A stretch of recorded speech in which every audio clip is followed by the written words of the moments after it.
There's nobody who knows that better than our friend Jonathan Williams, who's the chief economist for ALEC. And I want him first to explain what the American Legislative Exchange Council does. Jonathan, welcome back. Well, Lars, thanks for having me back. It's great to be with you. And as always, greetings from the land of make-believe out here in Washington, D.C.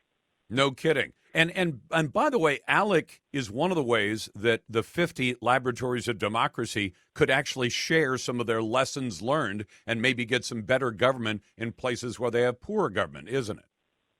That's right. I mean, this year, Lars, we're celebrating the ALEC 50th anniversary as an organization of putting together trusted policy solutions for state lawmakers in these 50 state free trade zones, basically that we have, that our founders wisely put together, that you so eloquently opened with.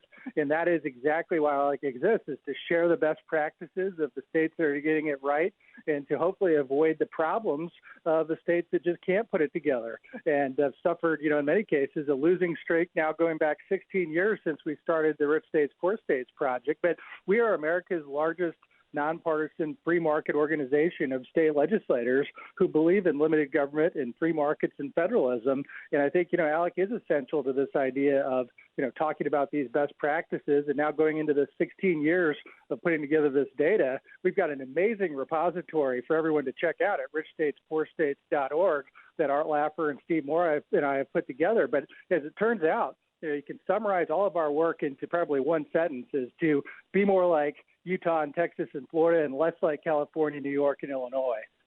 Yeah, because that's what's happening. By the way, Art Laffer's a great economist. I haven't talked to him in a long, long time. Steve Moore is a great friend of the show, and you are the three authors of Rich State, Poor States. So how are we doing? And let's make it simple for people. If you think of the states as red states, meaning those led primarily by Republican leadership in the governor's office or the state house, and blue states where Democrats hold sway in those locations or those leadership positions, how are the red states doing versus the blue states?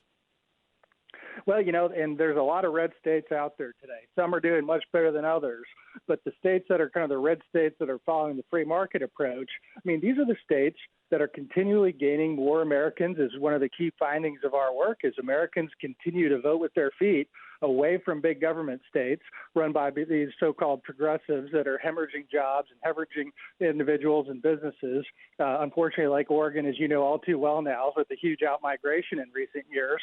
And they're going to states that value economic opportunity and more personal freedom. States that, like Texas and Florida, gaining more than 200,000 or 300,000 in the last year alone in each one of those states. Where you look at the big blue states, California and New York, both have lost more than 300,000 on net over the last year alone. So if these trends that we've been talking about now for a decade and a half, they continue to really pick up steam. And if anything, coming out of the pandemic and employers needing to give employees more flexibility on where they can live and they can work anywhere, they are absolutely doubling down on this idea of going to states that value lower taxes and more economic freedom.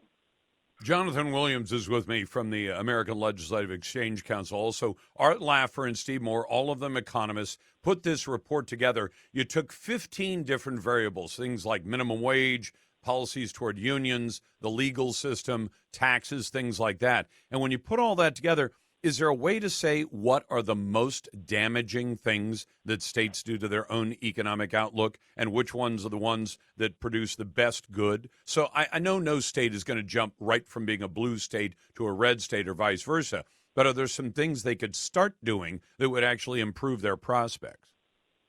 Well, absolutely. Of those 15 categories that we look at, we know that all those things matter for economic growth.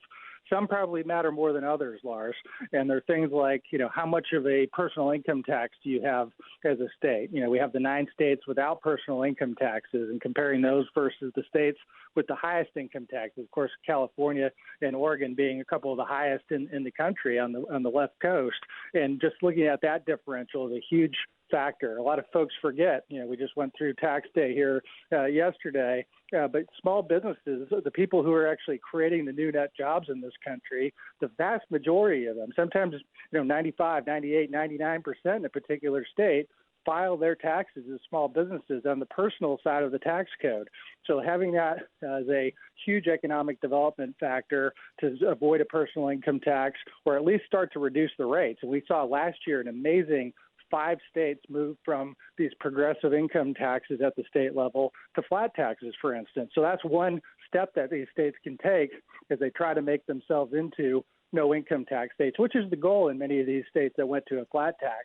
You look at business income taxes. And then, another one, right to work status, the idea that workers ought to have the individual freedom to be able to associate with the union if they want or if they don't want. They should be able to work in the industry and work in the job of their choice.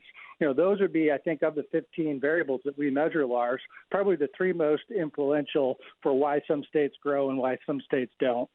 Well, and in fact, when it comes to right to work, I happen to live in Washington State, not a right to work state. Oregon is not a right to work state. So if you go to work somewhere and there's a union, you have to accept their representation, whether you like it or not. The majority of American states, though, are right to work states, are they not?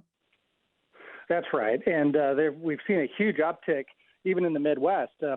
States that have become right-to-work states, really kicking off with Mitch Daniels when he was governor of Indiana over 10 years ago, and going to places like Kentucky when Matt Bevin was governor of Kentucky, and throughout the Midwest, of course, Scott Walker's Wisconsin.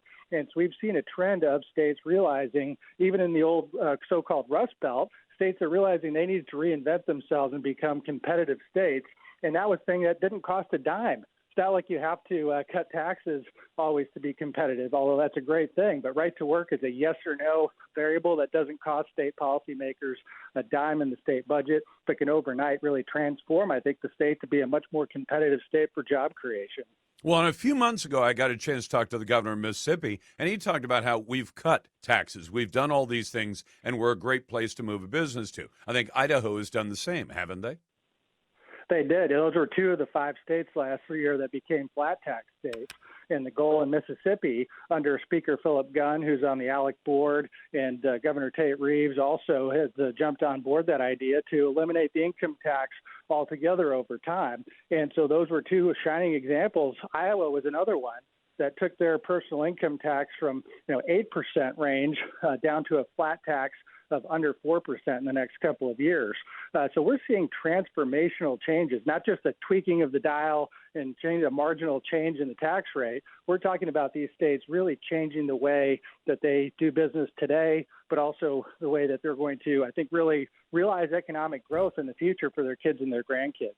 Jonathan Williams is one of the authors, along with Steve Moore and Art Laffer, of Rich States, Poor States. You can find it online.